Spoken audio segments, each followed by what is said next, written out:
Tidak, amma ba'd. Jamaah salat maghrib rahimani wa rahimakumullahu jami'ah. Alhamdulillah,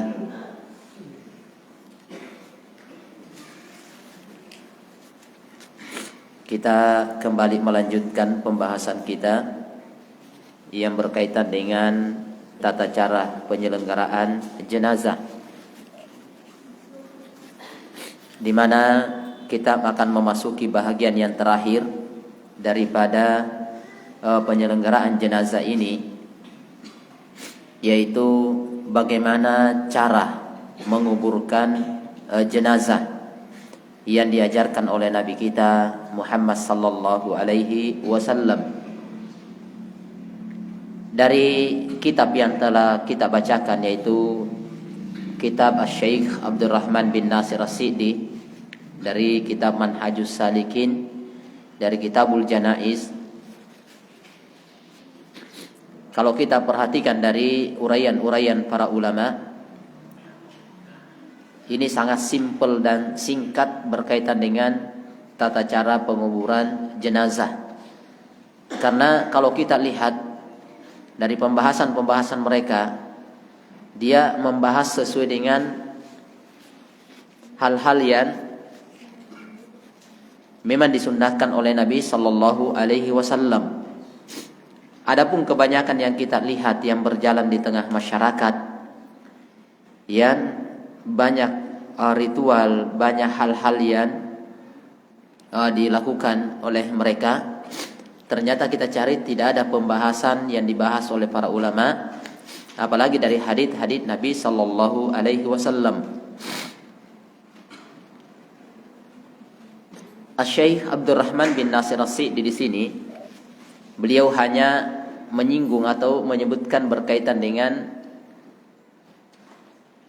hadits Abu Hurairah muttafaqun alaih, yang berkaitan dengan masalah hadits Nabi sallallahu alaihi wasallam, di mana Nabi kita Muhammad sallallahu alaihi wasallam mengingatkan kepada kita, man syahidal janazah, atau man syahidal jinazah hatta yusalla alaiha falahu qiratun. Siapa yang menghadiri penyelenggaraan jenazah hingga dia ikut mensolatinya, maka dia mendapatkan satu qirat. Kemudian disebutkan wa man syahidaha hatta tudfana falahu qiraton. Kalau dia sempat ikut mensolatkan kemudian ikut ke penguburan, maka dia mendapatkan 2 qirat. Maka ketika itu ditanyakan,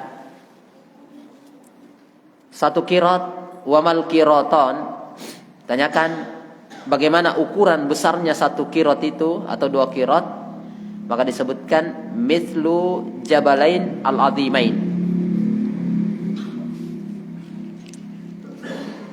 seperti 2 gunung yang sangat besar. Di sebagian riwayat disebutkan seperti gunung Uhud, seperti gunung Uhud.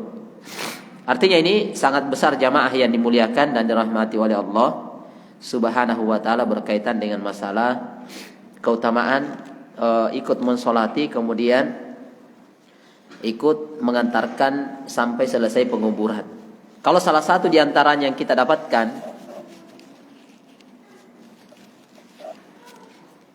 mungkin hanya bisa mensolati atau tidak sempat ikut mensolati tetapi ikut menguburkan, maka itu mendapatkan satu qirat, mendapatkan 1 qirat. Nah, Syekh Abdurrahman bin Nasir As-Sa'di beliau hanya membahas ini. Oleh karena itu kami kumpulkan beberapa pembahasan atau beberapa keterangan dari para ulama kita yang membahas berkaitan dengan masalah menguburkan jenazah. Maka yang tentunya kalau berkaitan dengan masalah penguburan jenazah ini, maka perkara yang terpenting kita perhatikan adalah tata cara menggali kuburan. Tentunya itu dulu yang paling pertama. adalah bagaimana menggali kuburan. Nah, ini tentunya kita ingin lihat bagaimana aturan dalam syariat kita berkaitan dengan masalah kedalaman, demikian pula lebar dan panjangnya.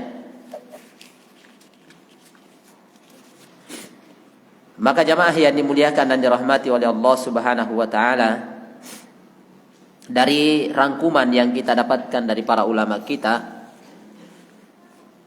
yaitu masalah panjang, kedalaman dan lebarnya, tentunya itu kembali disesuaikan dengan tingginya si jenazah atau panjangnya jenazah. Dan pada umumnya para ulama menyebutkan bahwasanya kalau orang dewasa maka diupayakan panjang kuburannya itu 2 meter. Itu keumumannya 2 meter. Dengan kedalaman 1 meter 20, sebagiannya kita dapatkan 1 meter 30. Itu rata-rata kedalaman yang diuraikan oleh para ulama kita. Jadi ini saya ulangi bahwasanya bisa lebarnya 2 meter, kemudian kedalaman 120 sampai 130. Kemudian yang selanjutnya yang perlu kita lihat adalah berkaitan dengan, karena memang hadits-hadits yang ada nanti sebentar kita bacakan adalah disuruh untuk menggali. Yang artinya galian ini adalah bagaimana menjaga jenazah si mayit supaya tidak bisa digali oleh makhluk yang lainnya. Kemudian juga di sisi lain adalah untuk menjaga bau nantinya, sehingga kenapa diberikan kedalaman yang dalam. Dan lebarnya mereka menyebutkan sekitar 75 cm. Ini tergantung dari besar kecilnya si mayit. Bisa 175 sampai 1 meter. Ini nanti itu artinya relatif, artinya disesuaikan dengan kondisi si jenazah. Ini wallahu ta'ala bissawab. Kemudian yang perlu diperhatikan juga adalah berkaitan dengan kedalaman lahat. Kedalaman lian lahat. Jadi ini yang perlu kita perhatikan bahwasanya lian lahat itu adalah, namanya lian adalah sesuatu yang digali. Jadi galian kuburan ini dengan kedalaman 130 cm atau 1 meter 30 cm. Setelah itu kita akan menggali ke arah kiblat, menggali ke dalam. Itu namanya lian lahat. Dan ini tentunya disesuaikan dengan posisi besarnya tubuh si mayit, karena nantinya dia akan dimasukkan ke dalam. Dia akan masukkan ke dalam lian lahat. Bukan sekedar digali sedikit, tetapi memang dibuatkan kayak semacam liang, sehingga kenapa dikatakan lian lahat. Memang digali ke arah kiblat sebesar tubuh jenazah. Nanti dia akan dimasukkan ke situ. Nah, ini yang juga nanti akan kita sebutkan insyaallah taala keterangan Nabi sallallahu alaihi wasallam terkait dengan masalah lahat ini atau lian lahat ini. Jadi ada 2 sebenarnya. Lian lahat ini para ulama kesimpulannya itu ya mungkin sekitar 55 cm. Jadi dia sebutkan ini kesimpulannya ya, sekitar 55 cm. Memang agak besar dan dalam, karena dia setelah dibuat lubang dari atas ke bawah rata, kemudian setelah itu kita gali ke arah kiblat, ke arah kiblatnya. Itulah yang dikenal dengan lian lahat, digali ke dalam. Nantinya jenazah akan dimasukkan di situ. Ini yang namanya lahat, nanti saya bacakan hadisnya. Kemudian yang kedua adalah ada namanya syak. Ada namanya galian syak. Jadi ada 2. Dan ini semuanya dibolehkan dalam syariat. Yang syak ini yaitu di tengah, galian itu digali ke bawah. Itu namanya syak. Jadi bagaimana cara menggambarkan? Jadi misalnya ini meja adalah kedalaman kuburan. Kedalaman kuburan. Setelah itu pas di tengah-tengah kuburan ini nanti kita gali dalam seukuran tubuh si mayit. Jadi tengahnya, jadi bukan pinggir kiri atau kanan, tapi pas tengah-tengahnya. Kita gali ke bawah, disitulah nanti jenazah akan dimasukkan. Nah, ini para ulama mengatakan bahwasanya diberlakukan yang namanya syak ini, tak kalah tanah yang digunakan untuk area pekuburan ini adalah tanah yang rawan longsor. Artinya, tanah-tanah yang berpasir itu biasanya kalau digali masuk langsung runtuh. Biasanya begitu, kalau menggali ke dalam dia runtuh, gali runtuh, gali runtuh. Maka digunakanlah syak. Sehingga Nabi Shallallahu Alaihi Wasallam mengingatkan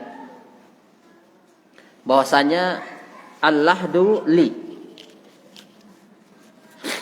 lahat itu untuk saya dan untuk umatku. Adapun syak untuk yang lain. Jadi ini ada dua. Walaupun nanti dikondisikan juga jamaah yang dimuliakan oleh Allah Subhanahu wa taala di area yang misalnya dia memang membutuhkan sesuatu yang sulit untuk dikuburkan secara manual, tentunya akan membutuhkan biasanya seperti menggunakan peti. Tapi kalau tidak ada sesuatu hal yang menghalangi, maka dilakukan seperti biasa. Seperti biasanya. Ini wallahu taala alam bissawab.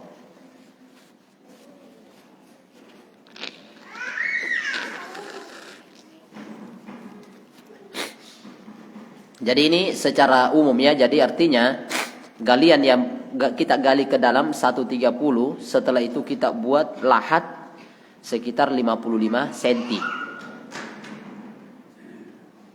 Dan dari dasar misalnya ini dasar pertama ini dasar bawah meja kita ini, maka kita akan gali ke arah sini. Dia gali ke sini ke bawah ke arah kiblat, dia terus menggali ke dalam dan ke bawah.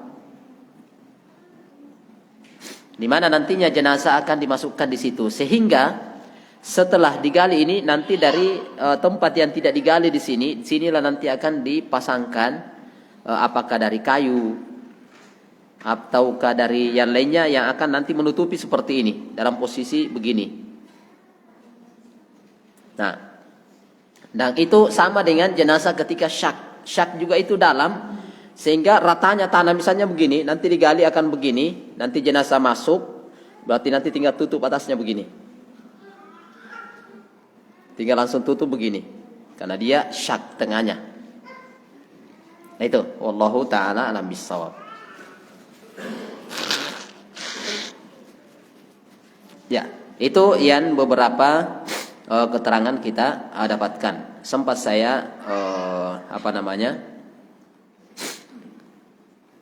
mendownload gambar berkaitan dengan masalah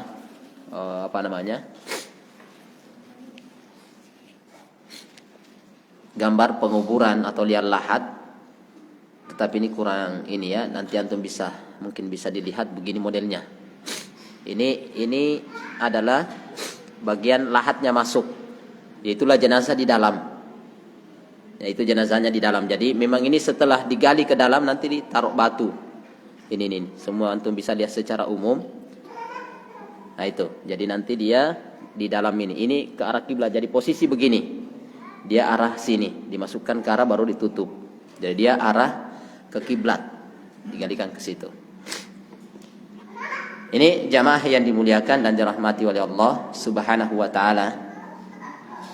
Berkaitan dengan nanti masalah penutup jenazah yang sekarang ini banyak menggunakan tegel, banyak menggunakan batu-batu yang lainnya, dan pernah kita tanyakan itu adalah perkara yang tidak ada jadi masalah insyaallah. Kalau di Arab itu menggunakan kayak batu batako. Kalau kita di sini biasanya hanya menggunakan papan atau dari bambu yang dijaling atau yang dianyam. Kita lihat di sila keterangan dari para ulama ketika menyebutkan mereka menggunakan bisa dengan menggunakan batako. Nah, sama di tempat kita ini sudah banyak yang menggunakan dengan keramik, yang keramik 60 langsung dia tutup. Ini pernah kita tanyakan, maka para ulama mengatakan tidak ada masalah, karena memang juga tidak ada ketentuan harus ini tidak ada. Yang intinya adalah bagaimana sesuatu menghalangi jenazah ini dari terkena tanah timbunan tadi. Dan keramik itu suatu saat nanti dia akan hancur. Dan sebagian kita lihat dari teman-teman yang ada di Arab itu, sebagiannya mereka karena banyaknya manusia dan lahan penguburan yang sulit, maka mereka itu membuat semacam kayak ruangan. Mereka masukkan, tetapi yang ditimbun hanya bagian atasnya.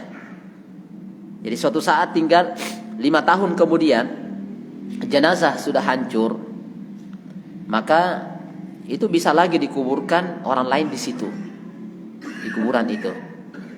Tinggal di atasnya digali, kemudian diangkat penutupnya. Kemudian setelah itu dikuburkan jenazah, kemudian setelah itu ditutup kembali. Itu. Nah, memang boleh ketika jenazah diperkirakan hancur 5 tahun lebih misalnya, maka itu bisa dikuburkan jenazah di yang lain di tempat itu. Ini jamaah yang dimuliakan dan dirahmati oleh Allah Subhanahu wa taala.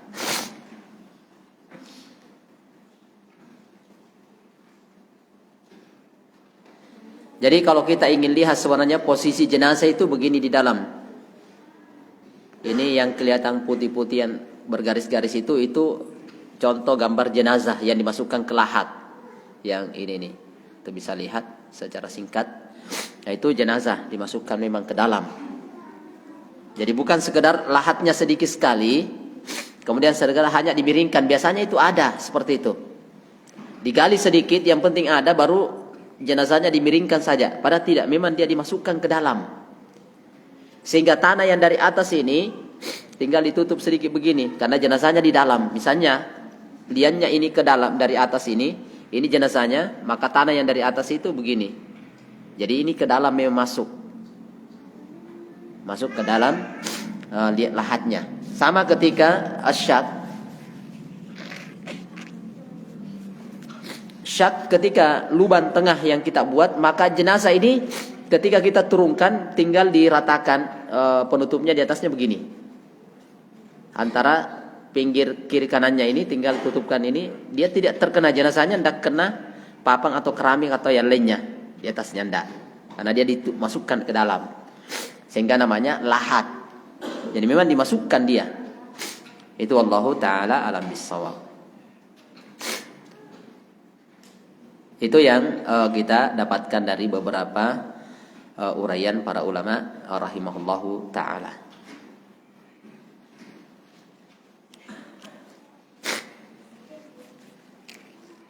Kemudian kita lihat beberapa ketentuan selanjutnya. Ini saya ambilkan dari uraian Asy-Syaikh Abdul Razzaq hafizahullahu taala. Di beberapa keterangan beliau, maka beliau mengatakan dia bawakan hadits Nabi sallallahu alaihi wasallam riwayat Imam Abu Dawud, Imam At-Tirmidzi dan Imam An-Nasa'i. Beliau menyebutkan ihfiru wa a'miku wa ausi'u. Itu kata Rasulullah sallallahu alaihi wasallam, sebutkan galikan kuburan, luaskan dan perdalamlah. Ini dia. Jadi hanya itu yang disebutkan. Galikan, luaskan, kemudian perdalam, sehingga mereka tidak disebutkan keharusan harus sekian-sekian, tidak. Sehingga mereka sebutkan bagaimana ketentuan aman dari jenazah itu, dan jangan juga terlalu sempit, karena orang nantinya akan turun. Kemudian setelah itu dari keterangan yang ada di mana Nabi sallallahu alaihi wasallam menyebutkan adalah al-lahdu lana wasyakku li ghairina. Dalam riwayat Imam Abu Daud, Tirmidzi dan Nasai juga disebutkan bahwasanya al-lahdu lana. Lahat itu untuk kita. Itulah lahat, gali ke arah kiblat. Sedangkan wasyakku li ghairina. Sedangkan asyak itu untuk selain kita. Jadi asalnya itu adalah syakku, itu yang tadi tanah sudah digali dalam, kemudian tengahnya kita gali lebih dalam lagi dari yang lainnya. Itulah namanya syak. Ini wallahu taala alam bissawab. Itu gambarannya secara umum dan ini hadisnya.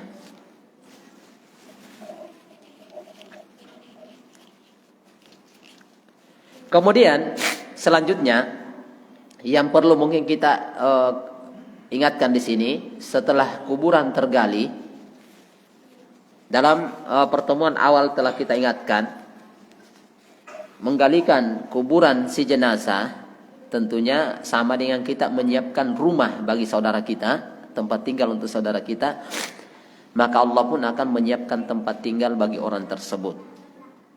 Nah, itu telah kita sebutkan di awal pembahasan dari hadisnya. Yang memberikan kain kapan kepada saudaranya, maka Allah pun akan memberikan pakaian. Yang menggalikan, maka Allah pun menyiapkan tempat untuk si penggali kuburan. Kemudian selanjutnya setelah kuburan ini selesai, saya singkat karena waktu, mudah-mudahan bisa selesai insyaallah taala. Setelah kuburan selesai juga terkadang jadi masalah adalah siapa yang turun. Karena tidak mungkin diturunkan dulu jenazah baru orang turun, enggak. Tentunya orang dulu turun baru jenazah diturunkan. Maka ya muncul pertanyaan yang sering terjadi, siapa yang harus turun? Sebenarnya yang turun ke liang lahat atau ke kuburan ini itu diupayakan bisa sebenarnya, tidak mesti harus banyak orang, tapi kalau bisa sampai 3 orang bisa, walaupun 2 orang juga bisa, tapi tidak mungkin 1 ya, karena ini orang mau diangkat, dan bisa lebih dari 3 kalau memang membutuhkan. Jadi dia tidak ada ketentuan harus sekian-sekian, tidak, tapi pada umumnya 3 supaya pas-pas bisa mengangkat itu. Nah, itu tidak ada masalah insyaallah. Kemudian juga yang kita lihat adalah siapa yang berhak turun, siapa yang di bagian kepala, bagian tengah dan kaki. Istilahnya orang-orang sekarang siapa yang apa sosok, nah itu masalahnya biasanya. Siapa ini, siapa ini? Sebenarnya ketentuan dari syariat kita dari hadits Anas ibni Malik radhiyallahu an, di mana hadits ini riwayat Imam Al-Bukhari, disebutkan bahwasanya tatkala Rasulullah sallallahu alaihi wasallam meninggal cucunya atau putrinya, putri Rasulullah sallallahu alaihi wasallam, maka Nabi pun mengatakan, hal minkum rajulun lam yuqarifil lailah. Faqala Abu Talha, ana ya Rasulullah. Qala fa'anzil. Nah, ini perhatikan di sini, ini yang menjadi ketentuan di mana Rasulullah sallallahu alaihi wasallam mengatakan, adakah di antara kalian yang tidak melakukan hubungan suami istri di malam hari? Hanya ini Nabi sebutkan. Atau tadi malam. Apakah ada di antara kalian yang tidak melakukan hubungan suami istri tadi malam? Maka Abu Talha mengatakan, saya ya Rasulullah. Maka apa kata Rasulullah? Turunlah. Berarti ini tidak mengharuskan harus orang ini tidak. Yang intinya bahwasanya adalah orang yang tidak melakukan hubungan suami istri di malam hari itu. Bukan di malam-malam hari yang lainnya, tapi hanya malam itu. Tadi malam misalnya, hari ini mau atau besok dikuburkan, nanti malam. Itu yang dimaksudkan. Ada juga yang mengatakan, yang penting kan saya sudah mandi. Tidak, bukan dibahas berkaitan dengan sudah mandinya, itu pasti karena mau sholat subuh. Nah itu yang menjadi masalah adalah yang melakukan hubungan suami istri tadi malam atau malamnya. Maka itu tidak boleh turun ke lahat. Baik yang di depan, di belakang semuanya disebutkan tidak ada semuanya. Jadi ini bebas, siapa yang tidak maka turun. Nah, ini jamaah yang dimuliakan dan dirahmati oleh Allah Subhanahu wa taala. Kemudian setelah itu ketentuan selanjutnya yang disebutkan oleh Nabi sallallahu alaihi wasallam, kata beliau, setelah turun orang ini, maka di antara sunnah Nabi sallallahu alaihi wasallam ini, ketika sudah turun orang ini, maka di antara sunnahnya adalah jenazah itu dimasukkan ke liang lahat melalui arah kaki. Jadi dari arah kaki. Misalnya ini arah kiblat sana, arah kepala sini, berarti kan arah kaki sini. Maka jenazah itu kita masukkan dari arah kaki ke bawah. Itu sunnahnya. Walaupun boleh dari arah kiblat. Misalnya arah kiblat sini, orang sudah 3 dibawa, maka jenazah sebelah sini langsung diangkat begini, boleh. Dibolehkan. Tetapi sunnahnya itu dari arah kaki begini. Dia didorong masuk dari arah kaki begini. Itu sunnahnya. Ini dari beberapa hadis, dari hadis Abu Ishaq radhiyallahu an. Ini beberapa keterangan dan ketentuan dari hadis-hadis Nabi sallallahu alaihi wasallam berkaitan dengan ini, memasukkan jenazah dari arah kaki. Kemudian setelah itu adalah setelah diturunkan maka wajahnya diarahkan ke arah kiblat. Wajahnya diarahkan ke arah kiblat. Tetapi sebelumnya ya, ketika memasukkan ini, ketika memasukkan tidak ada bacaan-bacaan tertentu, kecuali hanya disebutkan oleh Nabi sallallahu alaihi wasallam adalah hanya mengatakan bismillah wa ala millati Rasulillah. Hanya itu ketika kita turunkan. Jenazah diturunkan hanya membaca bismillah wa ala millati Rasulillah. Dalam sebagian riwayat disebutkan wa ala sunnati. Sama, millah sunnah sama. Disebutkan dari hadits Abdullah bin Umar radhiyallahu anhuma. Ini ringkasannya ya. Kana Nabi sallallahu alaihi wasallam idza udkhilal mayyitu al-qabrah qala bismillah wa ala millati Rasulillah. Jadi Nabi ketika masukkan jenazah ke kuburannya maka membaca bismillah kemudian wa ala millati Rasulillah. Dalam riwayat lain disebutkan wa ala sunnati Rasulillah sallallahu alaihi wasallam. Itu saja bacaannya. Tidak ada yang dibaca-baca sebelum diturunkan, setelah itu tidak ada. Hanya ini saja. Bismillah ala sunnati atau ala millati Rasulillah sallallahu alaihi wasallam. Tidak ada yang lain-lain, tidak ada bacaan-bacaan tertentu harus ini, tidak ada.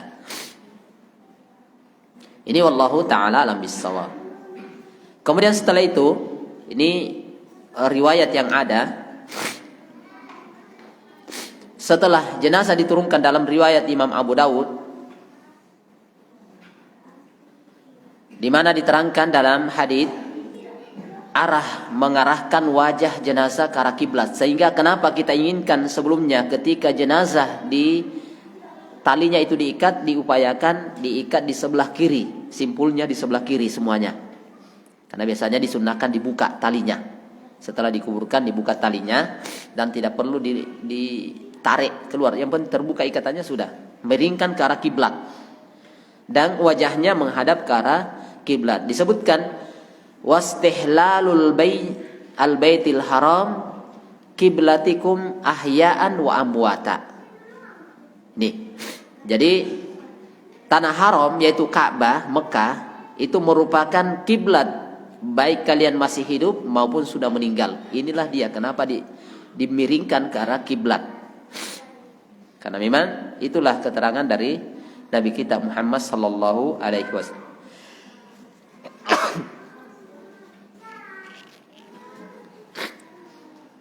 Dari keterangan Asy-Syaikh Abdul Aziz bin Baz rahimahullahu taala, beliau mengatakan bahwasanya tali setelah dimiringkan itu dilepas kemudian tidak diambil. Jadi tidak perlu diambil. Talinya itu sudah cukup dilepas, kemudian dibiarkan seperti itu, tidak perlu diambil. Nah, biasanya kan ada orang yang siapa mau, siapa ya ini. Nah, ini biasa. Nah, ini tidak ada ya.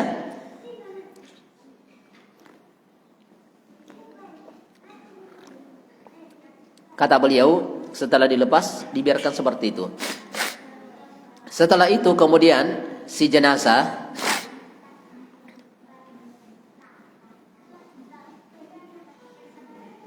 disebutkan dari hadis yang diriwayatkan oleh Imam Muslim. Kata Rasulullah sallallahu alaihi wasallam dari Sa'ad bin Abi Waqqas, disebutkan ilhadu li lahdan, masukkan saya ke atau buatkan untuk saya lian lahat. Setelah itu wansibu ala laban nasoban kama suni'a bi Rasulillah sallallahu alaihi wasallam. Jadi beliau mengatakan setelah itu maka tegakkan batu bata di pintu lahat saya. Ini kata Sa'ad bin Abi Waqqas, sebagaimana ketika Rasulullah sallallahu alaihi wasallam dikuburkan. Jadi ini batu bata atau batako atau kalau sekarang ini kita pakai tegel yang banyak sekarang, atau dari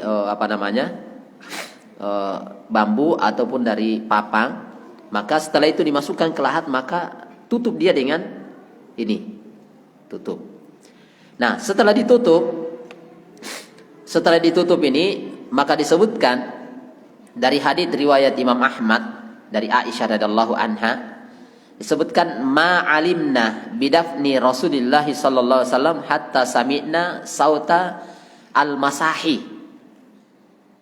Kata Aisyah radhiyallahu anha, saya tidak mendengar atau tidak mengetahui pemakaman Rasulullah sallallahu alaihi wasallam kecuali setelah terdengarnya suara skop. Artinya sudah ditimbun pakai tanah. Ini wallahu ta'ala alam bissawab.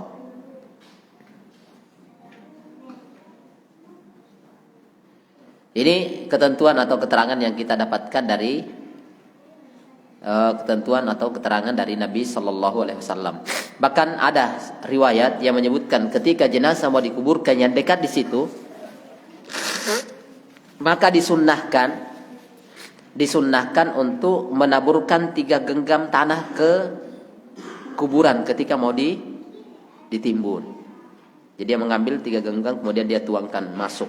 Itu juga diantara hal yang disunnahkan. Tapi kalau kita yang jauh, maka tidak mesti harus melempar ke sana. Berkaitan masalah sebagian orang yang membuka wajah si jenazah, maka kami buka dari keterangan-keterangan para ulama berkaitan dengan ini, tidak ada, semuanya hanya melarang. Baik laki-laki maupun perempuan tidak ada yang dibuka. Itu tidak ada contoh dan tuntunan dari Nabi sallallahu alaihi wasallam. Apalagi sebagian orang mengatakan disatukan dengan tanah. Artinya ada yang si mayit ini dikasih makan dengan tanah. Ini musibah sebenarnya karena jauhnya kita dari ilmu ini.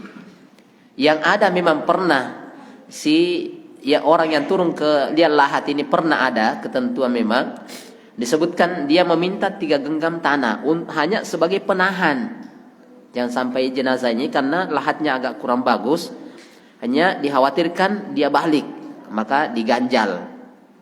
Memang diterangkan oleh para ulama, tapi bukan disentuhkan kepada si mayit.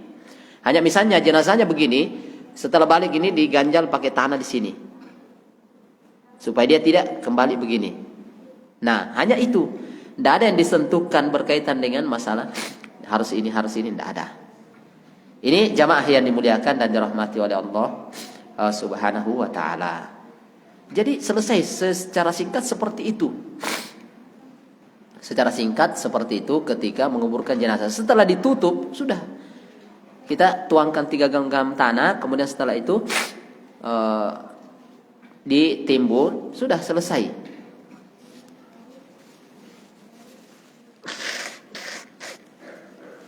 Ini yang kita dapatkan dari beberapa tentuan dan keterangan para ulama kita. Karena memang tidak ada dari hadits-hadits Nabi sallallahu alaihi wasallam berkaitan dengan itu. Kemudian setelah itu, kalau kita ingin lihat walaupun ini sudah ditimbun rata, ini kami dapatkan download dari keterangan para ulama, kuburan itu hanya setinggi begini. Antum bisa lihat, kuburan itu hanya modelnya begini. Tidak ada yang macam-macam. Kayak ini saja modelnya. Sederhana. Nah, sebagian para ulama kita dapatkan boleh ditaruh di atasnya itu kerikil. Dari tumpukan-tumpukan tanah itu boleh taruh 2 batu, kepala dan kaki, atau boleh 1, tidak ada masalah. Seperti ini banyak kerikil-kerikil di atasnya. Ini dengan setelah gundukan tanah, maka ditaruh kerikil di atasnya supaya tanahnya itu tidak tidak terbang atau tidak hilang, dan bahkan disebutkan dia ketahuan atau kentara bahwasanya ini adalah kuburan. Hanya begitu saja. Sehingga disebutkan bahwasanya kenapa tidak diratakan dengan tanah pada umumnya untuk membedakan ini kuburan, ini bukan. Ya, begitu jamaah yang dimuliakan dan dirahmati oleh Allah Subhanahu wa taala. Jadi tidak ada yang terlalu istimewa berkaitan dengan ini, berkaitan dengan itu. Ini wallahu taala alam bissawab. Itu mungkin yang penting berkaitan dengan ini. Sebentar kalau ada waktu kita empatkan.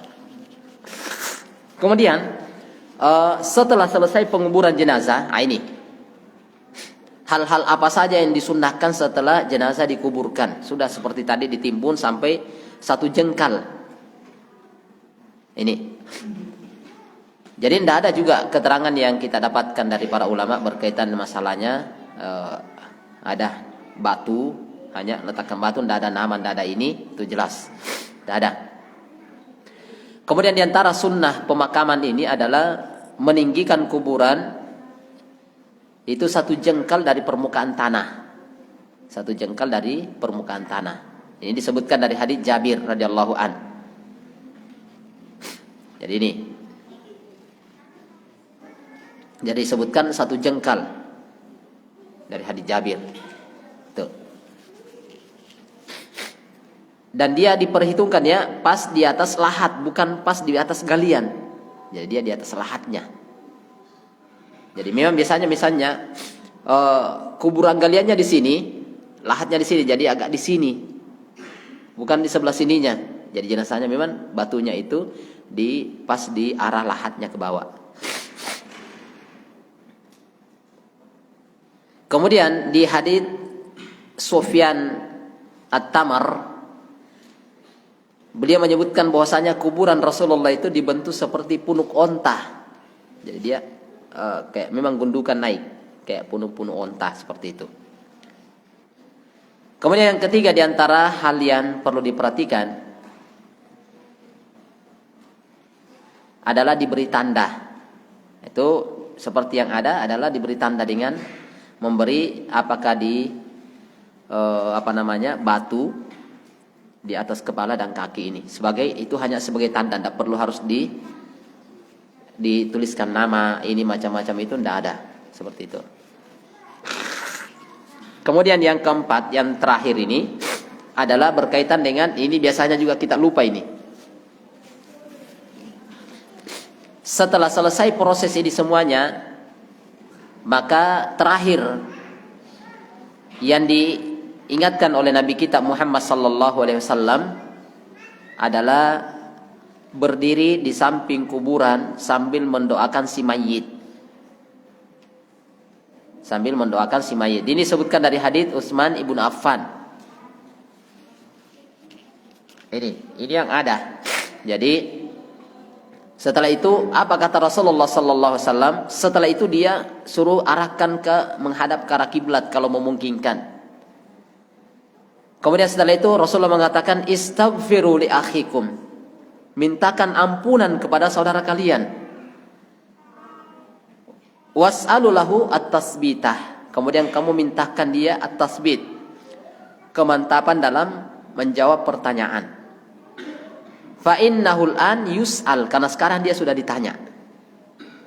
Jadi artinya jamaah, setelah jenazah ini dikuburkan dari hadits yang panjang, setelah selesai itu, maka ruhnya ini dikembalikan ke jasadnya. Kemudian datanglah 2 orang malaikat mendudukkannya. Kemudian setelah itu dalam hadis yang sangat panjang, dia akan bertanya tentang 3 pertanyaan. Man rabbuk wa man nabiyyuk wa ma dinuk. Kalau bisa menjawab, maka dia akan selamat. Tapi kalau tidak, maka dia akan disiksa. Bahkan disebutkan dia masih mendengarkan langkah-langkah kaki orang yang pulang dari penguburan ini. Berarti sudah. Jadi sebutkan yakumani yajlisani. Dia dudukkan, kemudian dia situ menanyakan tentang itu. Maka ini jamaah yang dimuliakan dan dirahmati oleh Allah Subhanahu wa taala, perlu kita perhatikan di sini. Jadi ini ketentuan terakhir dari upaya kita kepada saudara kita adalah mendoakan dia dengan 2 permintaan saja. Diampuni dosanya, yang kedua dimudahkan untuk menjawab pertanyaan 3 pertanyaan malaikat. Karena kapan dia bisa menjawab ini, maka dia akan mendapatkan nikmatul kubur sampai hari kiamat. Kalau tidak, maka dia akan mendapatkan sisaan sampai hari kiamat. Naudzubillahi min dzalik. Ini akan terjadi. Itu mungkin secara singkat yang bisa kita sebutkan insyaallah taala.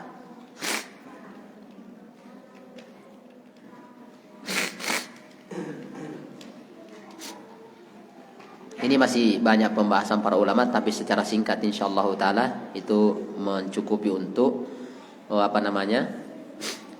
pembahasan secara singkat berkaitan dengan cara penguburan jenazah. Masih berapa menit waktu sholat?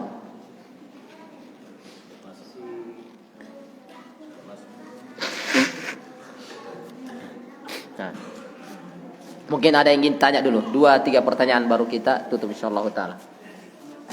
Ya.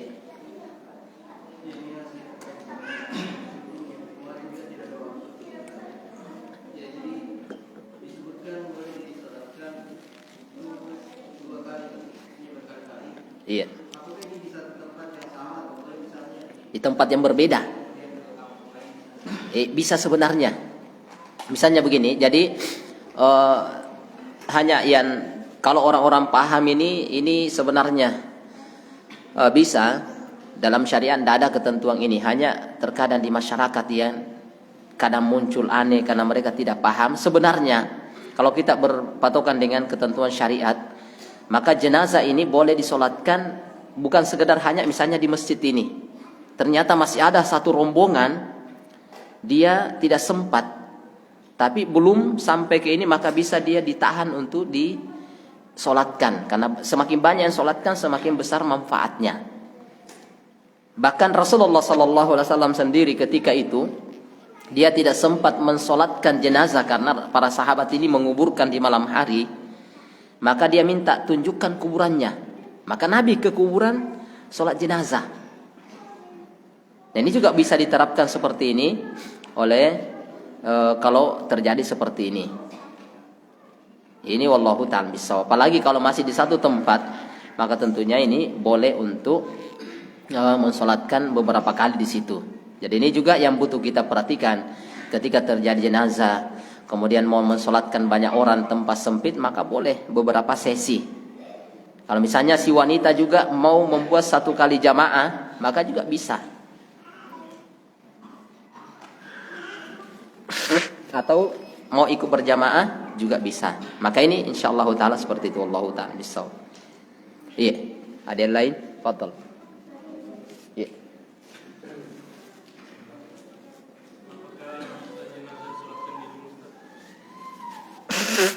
Pertanyaannya, apakah jenazah boleh disolatkan di rumah? Boleh saja sebenarnya, kalau sisi bolehnya boleh. Tetapi kita tentunya harapan kita adalah bagaimana, kenapa dibawa ke masjid? Karena harapan kita kalau di masjid, selain dari tempat yang paling mulia, juga kita harapkan semakin banyak yang mensolatkannya. Kalau di rumah biasanya lebih sulit. Jamaah masjid tidak mau ke rumah itu. Beda, sehingga diupayakan juga itu ketika mensolati jenazah. Kalau tidak ada hal yang mendesak, upayakan bertepatan dengan waktu-waktu sholat. Misalnya duhur, asar, supaya semakin banyak yang mensolati dia. Nah ini, kecuali ada keperluan mendesak sebelum duhur atau setelah duhur diundur Ya, itu hal-hal yang lain artinya tetap boleh, tetapi diupayakan semakin banyak yang solati semakin itu harapan kita. Karena Nabi Shallallahu Alaihi Wasallam menyebutkan jenazah seorang muslim tidak disolati dari 40 sampai 100 kecuali itu akan memberikan syafaat. Nah ini yang kita harapkan. Mungkin ada dengan banyaknya kita itu akan memberikan syafaat, itulah yang terbaik. Kalau yang kita miliki belum tentu akan menjadi pemberi syafaat kecuali yang kita jadikan sebagai amal jariah. Tapi kalau ini terakhir dari kita adalah mensolati jenazah lebih dari 40 orang. Itu wallahu ta'ala bissawab. Saya kira itu. Iya. Ada yang lain atau cukup insyaallah? Iya. Bagaimana hukumnya mengumandangkan azan setelah menguburkan jenazah? Iya. Ini sudah saya buka. Kenapa tidak dibahas? Memang ada. Karena memang tidak ada ketentuan. Jadi azan itu hanya diperuntukkan untuk sholat, bukan untuk jenazah, sama dengan untuk bayi. Tidak. Biasanya ada bayi lahir diazankan, qomat. Tidak, belum bisa. Dia belum bisa sholat. Karena untuk azan dan iqamat itu untuk orang yang mau sholat. Jadi sama dengan jenazah ini. Di azan, dikumandangkan azan dan iqamat itu tidak ada tuntunan dari Nabi kita Sallallahu Alaihi Wasallam. Karena kita buka semua pembahasan yang berkaitan dengan yang terjadi di tengah masyarakat, dikumandangkan azan dan iqamah. Biasanya juga ketika jenazah mau diangkat itu biasanya diangkat berkali-kali naik turun. Kita buka semua. Kalau para ulama ternyata tidak ada. Ketika mau diturunkan di dekat kuburan juga begitu.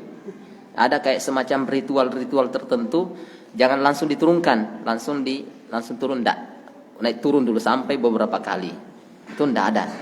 Jadi enggak ada ketentuan azan dan iqamah, enggak ada insyaallah. Iya. Iya, saya kira itu.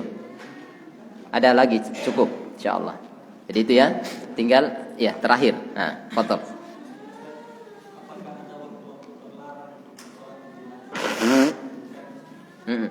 Yang ada sebenarnya yang dilarang itu sama dengan waktu-waktu terlarang untuk sholat. Misalnya pas siang, tengah. Itu sehingga kenapa nanti waktu duhur baru bisa disolati jenazah. Atau sekalian sebelumnya.